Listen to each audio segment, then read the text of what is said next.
Everything is Vietnam. At least it is for me, and the way that I was born and raised right here next to Little Saigon. To clarify, I was born here in the United States, in Orange County, California. This is the only Vietnam I've ever known. This quote-unquote Little Saigon might just basically be Saigon to me, which by now has been renamed as Ho Chi Minh City, and it doesn't look like it's going to be changing back anytime soon. I don't feel compelled to go back to my quote-unquote homeland of the actual Vietnam that's across the Pacific. Visiting that Vietnam wouldn't, it's a Vietnam that is quite different from the ones which my parents left during the Vietnam War. And it's a Vietnam I'll never get to experience because it's been changed over the years by the communist government. So if I go back there, is it really my homeland? When I was raised here on this type of breakfast cereal that is ostensibly Vietnamese. Here's my Vietnamese bed. Here's me graduating from my Vietnamese high school, and it was actually Vietnamese majority. About 70% of the students were Vietnamese.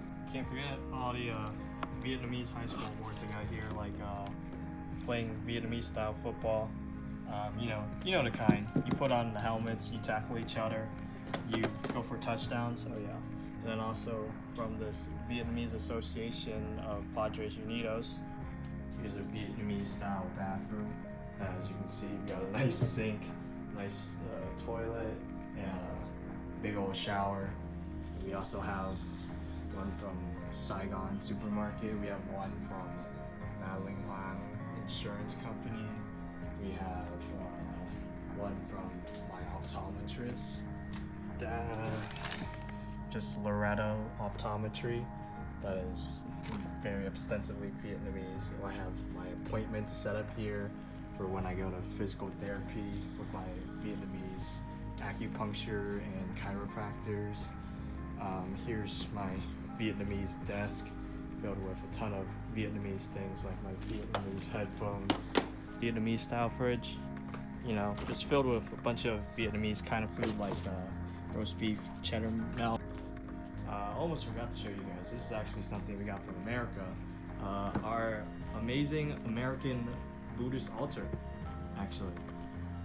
So that is just 100% quality, nice and solid. You can hear that.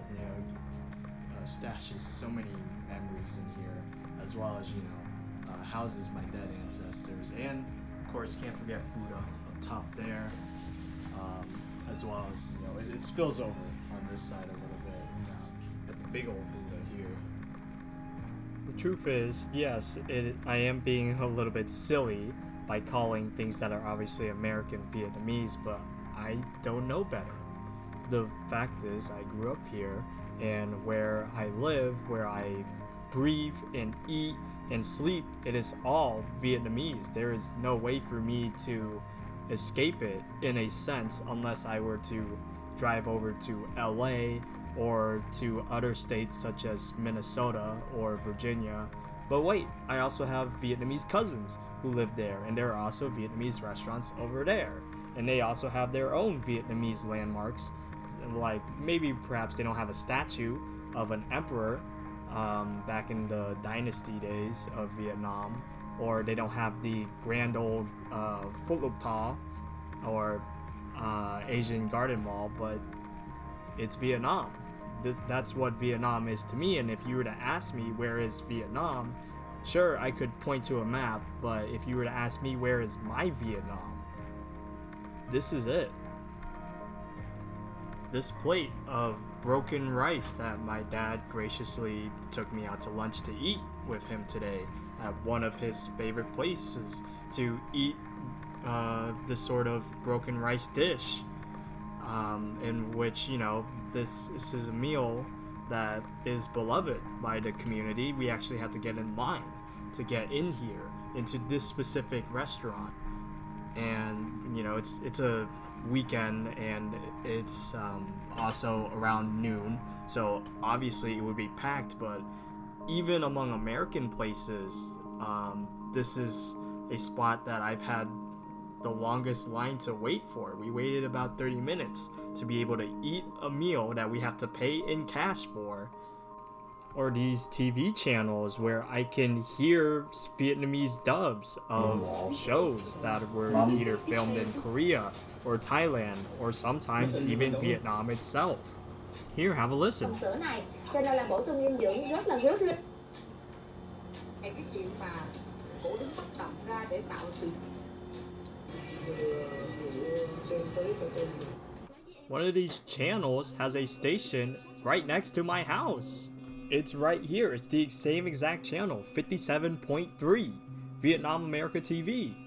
Here's a spot to get Vietnamese style iced coffee. Here's a spot where my dad likes to go and drink with his Vietnamese buddies who are from the same Vietnamese high school as him. The Vietnamese high school that is actually in Vietnam. And they came overseas, just like him, just like my mom did, just like everyone else did. Here's a supermarket next to my house where we can get Vietnamese groceries. Right within walking distance to it is a library filled with Vietnamese literature. We have an entire street and statue dedicated to Emperor Quang Trung. And we have no shortages of temples right here in this area.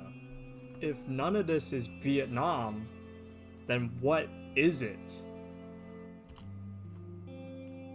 I can already hear your argument and say, well, Louis, you know, you can't really be in Vietnam. You don't have a Vietnamese government or whatever. Well, I'm sorry. Then who is this that is campaigning for my vote to be my congressman? If that's not a Vietnamese government person to you, I don't know who she is.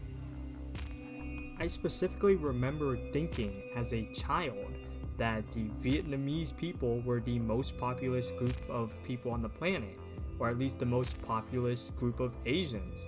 And in an extent, that is sort of true, because wherever I've gone, it's only been with other Vietnamese people. I often say that I sort of feel raceless, and that I don't really feel like a minority in any sense of it, even though I live here in the United States. And I usually attribute that to the fact that I grew up with the internet, where you're just identified by your username and nothing else, not your skin color, not the shape of your eyes.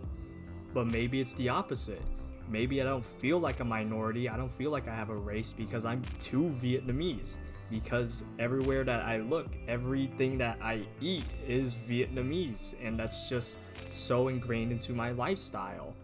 Maybe I'm just so Vietnamese that it feels like I'm living in Vietnam, and that I've never seen a foreigner, and I've never learned that there are other countries outside of Vietnam. Would that still make me Vietnamese? I think that would make me even more Vietnamese. In fact, I'd say it would mean that everything is Vietnam.